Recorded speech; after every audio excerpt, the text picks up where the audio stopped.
चलिए, आज आपको एक ऐसी जगह ले चलते हैं, एक ऐसे समंदर के किनारे जिसकी खूबसूरती के पीछे एक बहुत ही गहरा स्याह राज छिपा हुआ है। हम बात कर रहे हैं सूरत के दुमास बीच की, जहाँ की लहरें अपने साथ सिर्फ रेत नहीं, बल्कि कुछ अनकही, अनसुनी कहानियां भी लेकर आती हैं। और इन तमाम राज़ों में जो सबसे पहला और सबसे अजीब सवाल ज़हन में आता है वो ये है कि आखिर इस बीच की रेत काली क्यों है। और इसका जवाब आपको किसी साइंस या ज्योग्राफी की किताब में नहीं मिलेगा। इसका जवाब दफन है एक ऐसे सच में जिसे सुनकर किसी की भी रूह कांप जाए। लोग कहते हैं कि सदियों पहले ये जमीन एक बहुत बड़ा शमशान घाट हुआ करती थी, और ये जो काली रेत है ना, ये असल में रेत है ही नहीं, ये उन अनगिनत लोगों की राख है जिनका अंतिम संस्कार यहाँ किया गया था। और शायद शायद यही वजह है कि सूरज ढलने के बाद यहाँ जिंदा इंसानों की नहीं, बल्कि दूसरी ही दुनिया की आहटें सुनाई देती हैं। तो हमारी कहानी शुरू होती है कॉलेज के 5 दोस्तों से। अब हर बार की तरह गोवा जा जाकर ये लोग बोर हो चुके थे।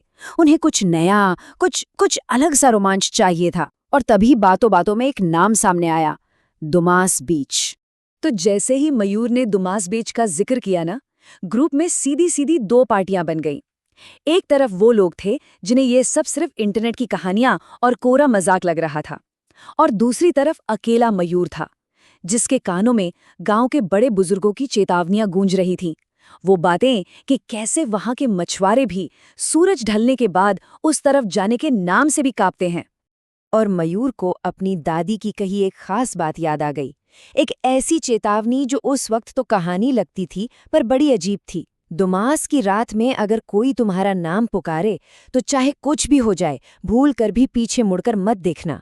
ये एक ऐसी सलाह थी जिसकी असली कीमत वो बहुत जल्द समझने वाले थे। खैर, आखिरकार सबने मिलकर एक बीच का रास्ता निकाला। तय ये हुआ कि वो लोग वहां जाएंगे, लेकिन सिर्फ दिन के उजाले में। जब वो अगली दोपहर दुमास बीच पहुंचे तो नज़ारा बिल्कुल एक आम टूरिस्ट स्पॉट जैसा था। बच्चे खेल रहे थे, परिवार घूम रहे थे।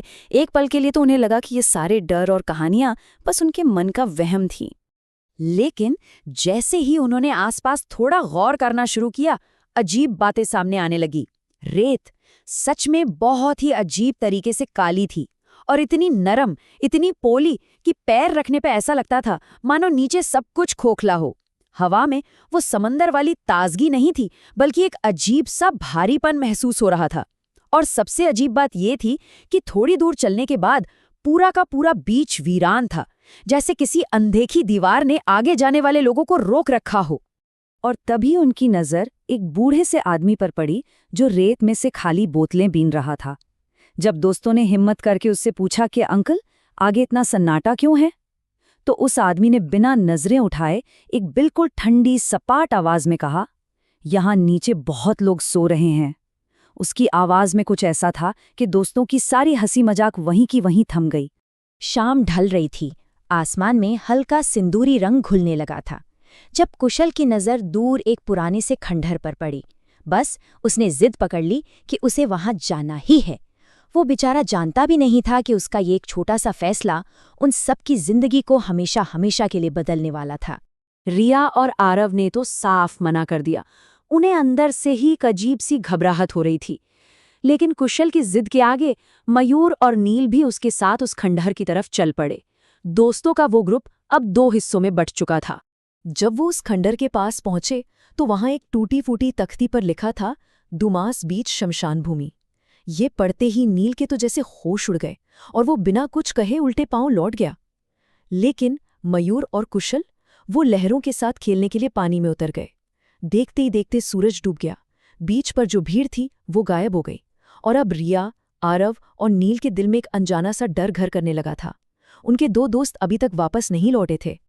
जब मयूर और कुशल पानी से बाहर निकले तो उन्हें अपनी आंखों पर यकीन ही नहीं हुआ। दुनिया पूरी तरह बदल चुकी थी। आसमान पर घना अंधेरा था, और वो जाना पहचाना बीच अब एक अंतहीन, डरावने रेगिस्तान जैसा लग रहा था। और तभी उस गहरे सन्नाटे को चीरती हुई एक धीमी, फुसफुसाती हुई आवाज आई, कुशल। वो आवाज कभी लहरों के पास से आती तो कभी ऐसा लगता कि ठीक उनके पीछे कोई खड़ा है। डर के मारे दोनों की सांसें जैसे गले में ही अटक गईं। कुछ ही पल बीते होंगे कि एक और आवाज ने मयूर का नाम पुकारा। ये सुनते ही मयूर का चेहरा एकदम सफेद पड़ गया। वो आवाज हूबहू उसकी दादी की थी। वही दादी जो 8 साल पहले खेतों से एकदम रहस्यमयी तरीके से गायब हो गई थीं और जिनका आज तक कोई सुराग नहीं मिला था। और इसके बाद तो जैसे डरावनी चीजों की झड़ी ही लग गई। अचानक हवा में जलती हुई लकड़ियों की तेज गंध फैल गई। फिर दूर से राम नाम सत्य है के नारे सुनाई देने लगे। सफेद कपड़ों में लिपटे कुछ धुंधले साएं उनके आसपास से गुजरने लगे। फिर अचानक काले कुत्तों का एक झुंड उन पर बुरी तरह भौंकने लगा और फिर उन्होंने देखा समंदर की लहरों से एक चमकती हुई इंसानी सी आकृति बाहर निकल रही थी। वो भागे, बस भागते रहे, गिरते पड़ते उठते, लेकिन वो खत्म होने का नाम ही नहीं ले रहा था। और इसी भागदौड़ के बीच उनका फोन भी बंद हो गया। स्क्रीन पर जो आखिरी चीज उन्हें दिखाई दी वो था वक्त। रात के ठीक 12 बज चुके थे। अगली सुबह जब उनके दोस्त और पुलिस उन्हें ढूंढ रहे थे तो किसी ने सपने में भी नहीं सोचा था कि वो दोनों उन्हें किस हाल में मिलने वाले हैं। वो दोनों पानी के ठीक किनारे एक दूसरे के पास बेहोश मिले।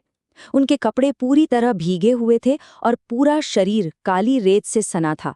दोनों को बहुत तेज बुखार था। उस रात किसी तरह वो बच तो गए थे, लेकिन दुमास बीच ने अपनी एक ऐसी छाप उन पर छोड़ दी थी जो शायद जिंदगी में कभी नहीं मिटने वाली थी। कहते हैं उस रात का डर मयूर के जहन में इतना गहरा बैठ गया कि आज भी अगर कहीं से जलती लकड़ी की हल्की सी भी गंध आ जाए तो वो चीखते हुए नींद से जाग जाता है। वो उस रात उस बीच से तो बाहर आ गए, पर वो शायद कभी उनके अंदर से बाहर नहीं निकल पाया। मयूर और कुशल की किस्मत अच्छी थी कि उनके दोस्त उन्हें ढूंढने के लिए वहां मौजूद थे।